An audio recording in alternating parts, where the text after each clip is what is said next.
nyo mag-jumping jack. Naglakad na. Ang bira. Can you tell everyone na huwag natin nangahin sa lukuhan?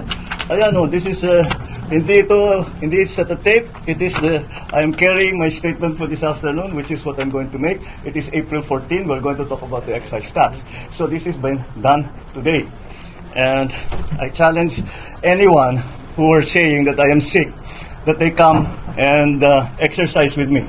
We will see who is stronger. Come to the gym with me. Tingnan natin kung sino mas malakas magbuhat ng weight.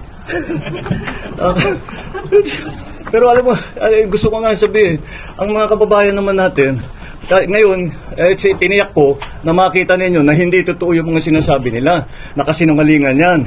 Kaya mula ngayon, yung mga taong yan na nagsabi sa inyo na may sakit ako, na baldado na ako, ngayon alam ninyo, puro sinungaling ng mga yan. Kaya't lahat ng sasabihin ng mga yan, kasinungalingan. Kaya't huwag nyo nang paniwalaan kung sino man yung mga yun. Now you know who the liars are and who is telling the truth.